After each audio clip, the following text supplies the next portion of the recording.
akan kita singkirkan dengan tidak ragu-ragu, tanpa memandang bulu, tanpa melihat keluarga siapa, partai mana, suku mana. Yang tidak setia kepada negara, yang melanggar undang-undang, yang melanggar undang dasar, akan kita tindak. Mereka-mereka yang tidak setia kepada negara akan kita singkirkan dengan tidak ragu-ragu, tanpa memandang bulu, tanpa melihat keluarga siapa, partai mana, suku mana.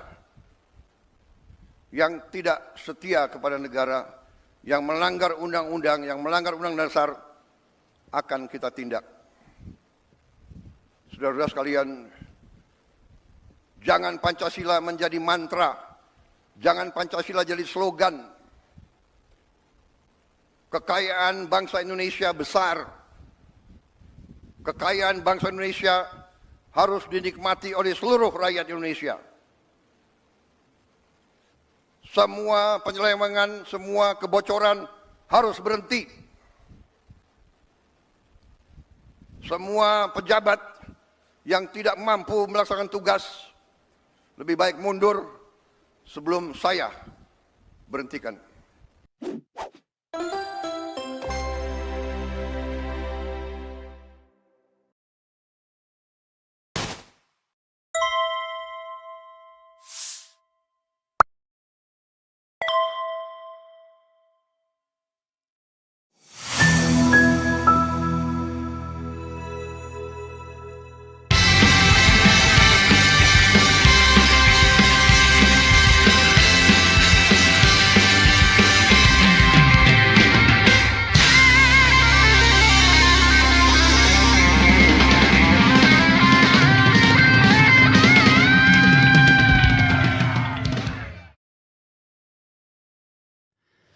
Assalamualaikum warahmatullahi wabarakatuh.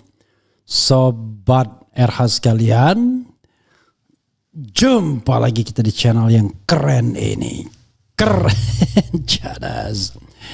Ya Sobat RH sekalian, ini ada berita yang geli-geli sedap. Bukan ngeri-ngeri sedap ya, tapi geli-geli sedap. Apa itu? Yaitu Gibran Raka Buming Raka mendapatkan penugasan baru dari Prabowo Subianto, yaitu untuk menyelesaikan kasus atau masalah di Papua. Jadi berkantorlah di Papua. Seorang pengamat politik mengatakan bahwa sesungguhnya Jokowi dan Prabowo sedang melakukan permainan catur. Tapi skor 2-0 untuk Prabowo karena dia yang pegang kuasa.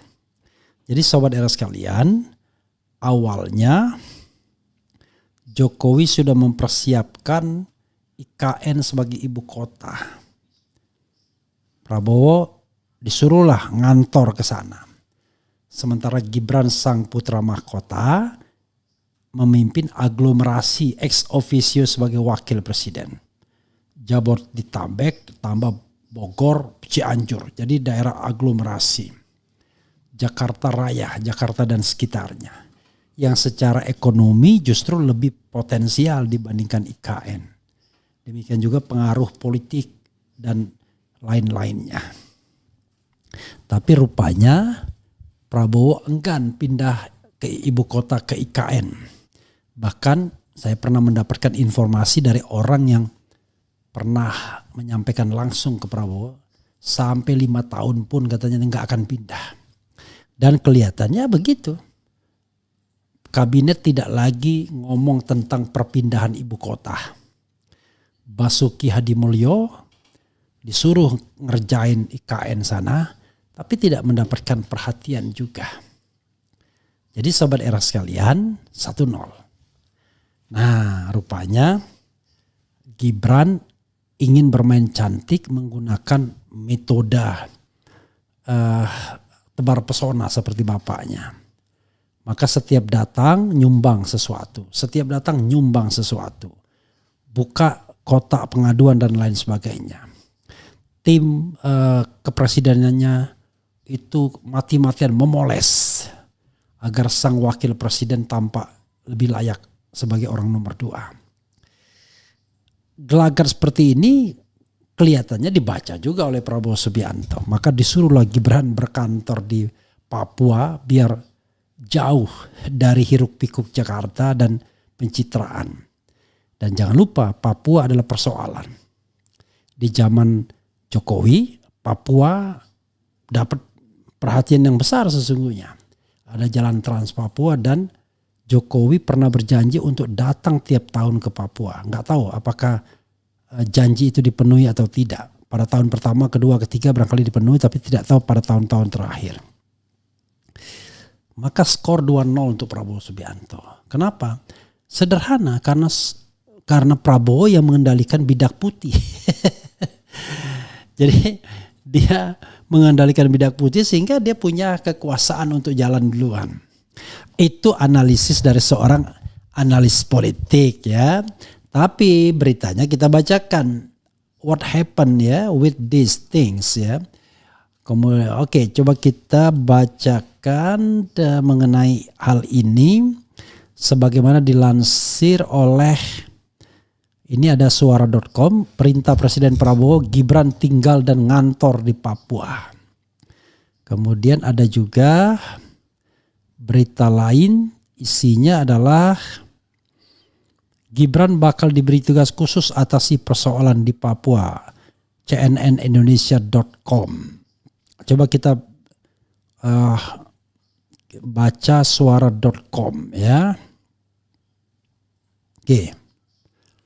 Dan kita juga nanti akan baca yang disampaikan oleh CNN Indonesia. Oke, coba kita lihat ya. Perintah Presiden Prabowo _2 Gibran tinggal dan ngantor di Papua. Suara.com, biasanya sosok yang menjabat wakil presiden RI tidak banyak mendapat sorotan dibanding Presiden RI, tapi lain soal saat Wapres diemban oleh Gibran Raka Buming Raka. Dia justru banyak disorot secara negatif, tambahnya negatif. Bahkan kekinian Forum Purnawirawan TNI dan banyak kalangan mendesak DPR untuk memakzulkan Gibran dari kursi Wapres. Di tengah isu pemakzulan itulah sebuah rencana besar tengah digodok di lingkaran istana. Gibran dipersiapkan untuk menerima penugasan khusus langsung dari Presiden Prabowo Subianto mengatasi peliknya permasalahan di tanah Papua. Bahkan nanti Gibran akan dibuatkan kantor di Papua, dengan demikian ia akan jauh dari pusat kekuasaan pemerintahan di Jakarta. Secara resmi fokus kerja Gibran nantinya tak hanya pada percepatan pembangunan, tetapi justru meredam konflik yang tak kunjung usai. Namun di tengah optimisme pemerintah ada pertanyaan besar soal apakah langkah ini berpeluang menjadi solusi efektif atau justru mengulang kembali pendekatan yang telah terbukti tumpul. Informasi ini pertama kali diungkap oleh Menteri Koordinator Bidang Hukum, HAM, Imigrasi dan Permasyarakatan Yusril Iza Mahendra. Dalam sebuah acara resmi, Yusril menyebut penugasan ini sebagai sebuah langkah strategis yang belum pernah ada sebelumnya. Bahkan mengisyaratkan Gibran akan lebih banyak beraktivitas langsung di Papua.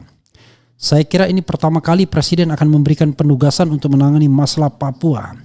Bahkan kantor Wakil Presiden juga akan ada di Papua supaya Wakil Presiden itu bekerja dari Papua sembari menangani masalah Papua, katanya pada Rabu. Jangan-jangan Yusril terlibat konspirasinya ini dalam tanda kutip ya. Yusril menegaskan fokus pemerintah tidak akan lagi semata-mata pada infrastruktur fisik. Pemenuhan hak asasi manusia disebutkan akan menjadi pilar utama. Lah, dia yang akan menjadi penopangnya.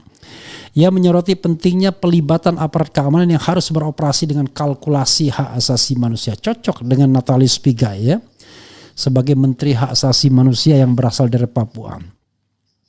Menurutnya partisipasi publik terutama orang asli Papua OAP menjadi krusial untuk menentukan arah pembangunan yang adil dan menghormati hak-hak kultural serta sipil mereka.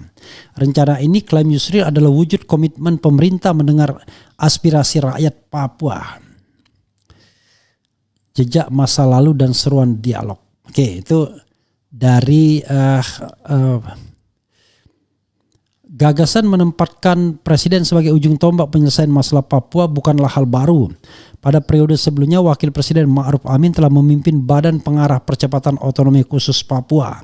Untuk menunjukkan keseriusan, Ma'ruf Amin bahkan sempat berkantor selama 5 hari di Papua pada Oktober 2023. Melakukan serangkaian dialog dengan berbagai tokoh. Tolong dengan aspirasi mereka, dengar apa maunya mereka, catat dan laporkan segera supaya kita dapat mencari solusi terbaik untuk Papua. Kalau ada usul saran, kita catat dan dengarkan, kata Ma'ruf Amin kala itu. Namun pengalaman masa lalu menunjukkan bahwa kehadiran pejabat tinggi belum tentu menjamin penyelesaian akar masalah. Kalangan akademisi yang mendalami isu Papua secara konsisten menyuarakan satu hal kunci utama adalah dialog yang tulus. Ketika di forum ada misalnya permintaan masyarakat untuk tidak memperbanyak pos-pos tentara di Papua. Jadi tentara dengan sendiri bagaimana masyarakat merasa tidak nyaman dengan kehadiran tentara dan sebagainya. Itu mereka dengar sendiri, ucap salah seorang peneliti. Jadi itu menurut saya yang harus dibangun, yang ini yang selalu saya ulang. Ya saudara sekalian, itu dari ini ya, suara.com. Kalau dari CNN, Gibran bakal diberi tugas khusus atasi persoalan di Papua. Presiden RI Prabowo Subianto dikabarkan bakal segera memberikan tugas khusus ke Wakil Presiden Gibran Rakabuming Raka persoalan hak asasi dan percepatan pembangunan di Papua. Menko Kumham IMIPAS, ya, Imigrasi dan Lapas, Yusril Iza Mahendra menyatakan penunjukan khusus untuk Gibran di Papua itu adalah didiskusikan secara serius dalam beberapa waktu lalu. Concern pemerintah dalam menangani Papua dalam beberapa hari terakhir ini sedang diskusi untuk memberikan penugasan khusus dari Presiden ke Wakil Presiden untuk percepatan pembangunan Papua, yaitu saya kira ini pertama kali Presiden akan berikan penugasan ke Wakil Presiden untuk penanganan masalah Papua, kata Yusri di launching laporan tahunan Komnas HAM 2024 yang disiarkan dalam saluran YouTube, dikutip Selasa. Yusril mengatakan Gibran nantinya tak hanya bertugas menangani pembangunan fisik di Papua, melainkan juga akan turut membawai urusan soal HAM di Papua. Ia menyebut biasanya perihal tugas khusus ini akan tertuang dalam bentuk keputusan Presiden Kepres. Bahkan mungkin ada juga kantornya Wakil Presiden untuk bekerja dari Papua menangani masalah ini, ucapnya. Belum ada penjelasan lebih lanjut dari pihak istana mengenai penugasan khusus Gibran di Papua. CNNindonesia.com telah menghubungi Mensesnek Prasetyo Hadi menanyakan perihal ini, namun yang bersangkutan belum merespons. Penunjukan Wakil Presiden untuk urusan Papua bukan hal baru. Di era pemerintahan Joko Widodo, Wapres Ma'ruf Amin pada 2022 dipercaya memimpin Badan Pengarah Percepatan Otonomi Khusus Papua BP3OKP. Ma'ruf kala itu ditugasi memimpin lembaga yang dirancang untuk memastikan kelanjutan program pembangunan dan pelaksanaan otonomi khusus di Papua. Kurang lebih sama ya ujungnya. Ya sahabat sekalian, ya itulah politik. Jadi kalau kita bicara tentang politiknya, maka sepertinya Prabowo sedang main catur dengan bapaknya, bukan sama anaknya. Sama anaknya sih barangkali kelasnya beda. Wah, analisis ini politik adu domba. Enggak, ya. Karena saya sudah mengatakan dari awal, yang namanya kekuasaan itu tidak ingin dimadu. Kekuasaan itu pengen tunggal. Jadi kalau Prabowo ingin berkuasa sendirian, wajar. Bisa jadi dianggapnya yang namanya Gibran hanya akan mengganggu saja. Ya, tidak workable, tetapi menjadi alasan Jokowi untuk ngerecokin terus. Tapi itu kan analisis kita. Dari orang yang dianggap ingin memisahkan antara Jokowi dan Gibran.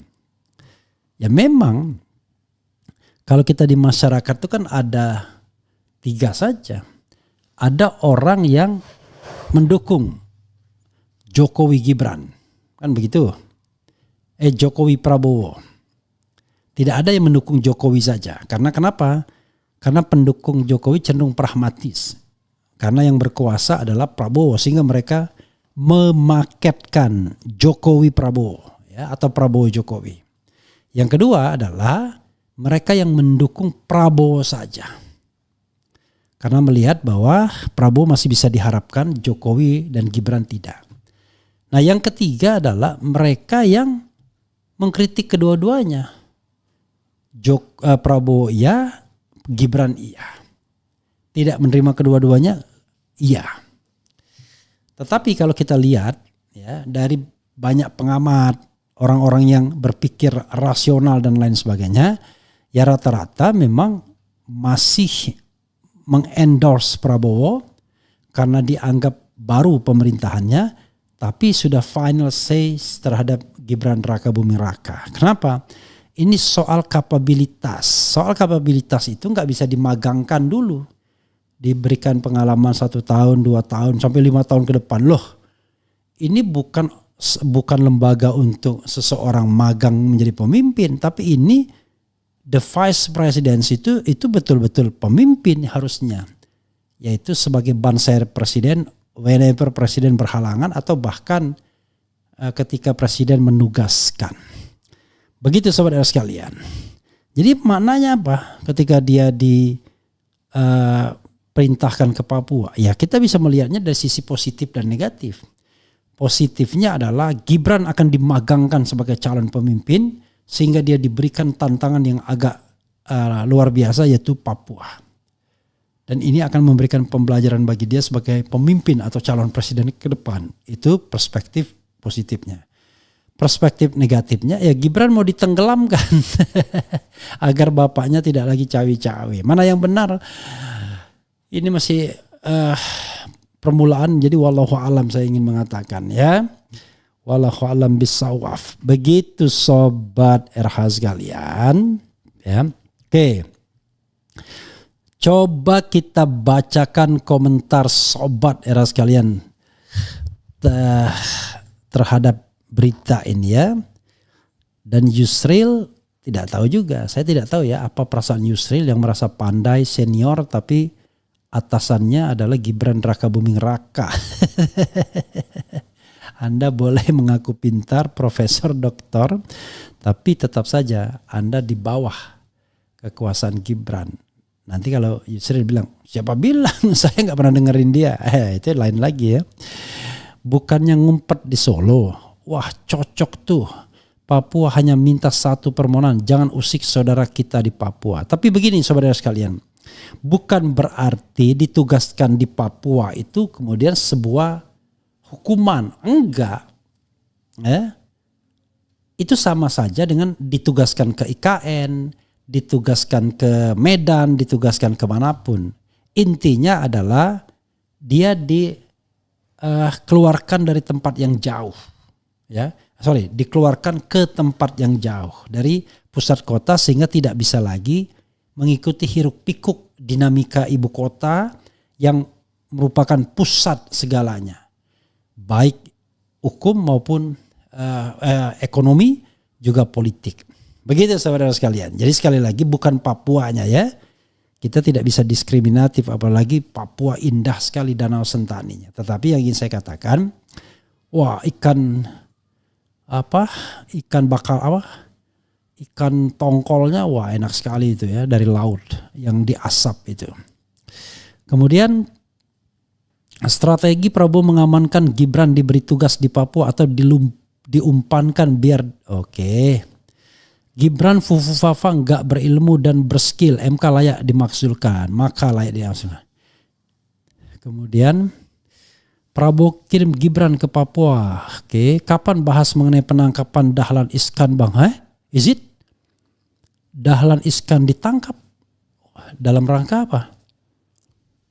Saya baru baca nih. Apa nih?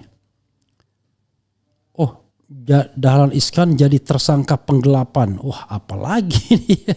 Parah banget ya. Ampun dah. Yang begini-begini ini apa benar ya? Kalau enggak ya diselesaikanlah. Masa seorang Dahlan Iskan begitu ya? Tapi oke lah ya.